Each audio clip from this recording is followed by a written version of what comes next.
tardif, il est un tout petit peu plus de 4 heures et je reviens vous parler de lecture. Donc pour ce 7 jours 7 livres. Donc nous sommes au 3e jour, non terminé. Et j'ai fini 11 minutes de Paulo Coelho. En quelques mots, une protagoniste très caractéristique, intelligente, vive d'esprit, humaine, en soi à découvrir. Un récit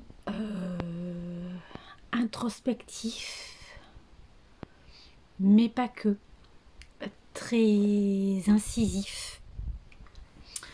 Un sujet délicat à aborder, la prostitution.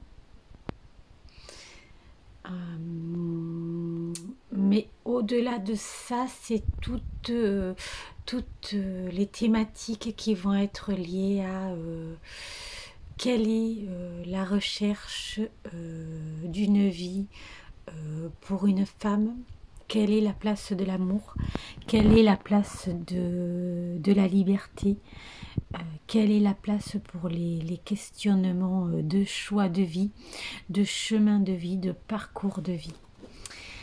Voilà, donc dans ce livre, il y a absolument tout cela. Je vous le recommande.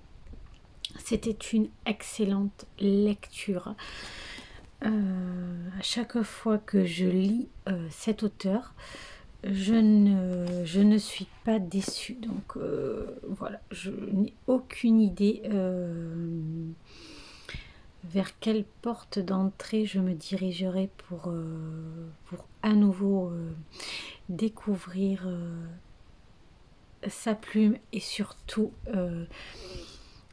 ses histoires. Donc peut-être Le Pèlerin de Compostelle, qui est un de ces titres best-sellers et que je n'ai pas encore lu. Voilà. Autre livre que j'ai lu d'une traite et que je vous recommande absolument à mettre entre les mains de tout le monde, petit, grand. Je l'ai lu en même pas une heure. Inconnu à cette adresse de Cressman Taylor. Donc d'abord cette autrice, c'est une autrice américaine. Ce roman est sorti en 1938 et il relate la correspondance entre deux amis qui se considèrent comme des frères, deux amis qui pour un est juif américain et l'autre a vécu en Amérique et va retourner en Allemagne à la fin des années 1932, puisque la correspondance commence en novembre 1932. Alors on suit ces lettres, c'est extrêmement poignant, c'est extrêmement juste. À la fin il y a une note de l'auteur qui nous informe un petit peu de comment a été écrit cette nouvelle, dans quelles circonstances. Donc ce sont des lettres fictives mais qui ont été inspirées de courriers réels. Voilà, je ne vais pas vous en dire plus parce qu'honnêtement il y a seulement 90 pages. On est sous la montée du nazisme avec l'arrivée au pouvoir de Hitler. Je pense que vous avez un petit peu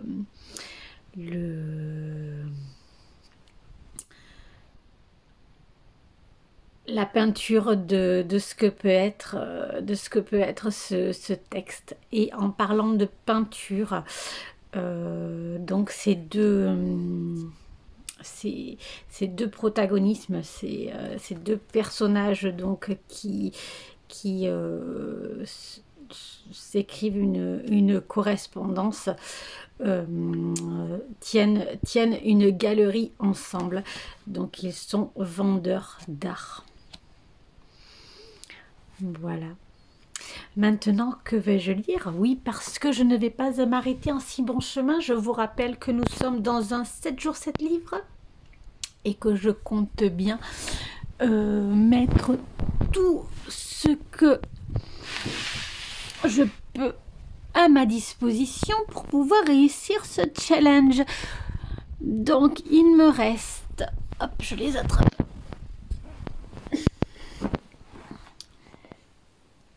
Il me reste que j'avais mis de côté La mouche bleue du théâtre, ce texte donc de Arthur Miller, dont je ne sais absolument pas de quoi cela parle. Où on va papa de Jean-Louis Fournier.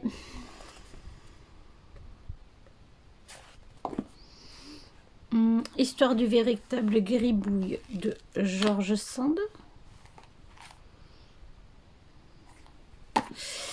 Et le texte Bug Jargal de Victor Hugo.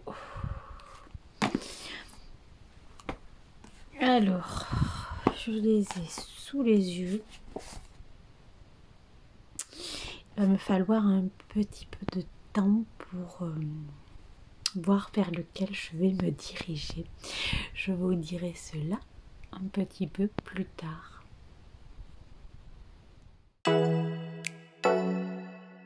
Oh.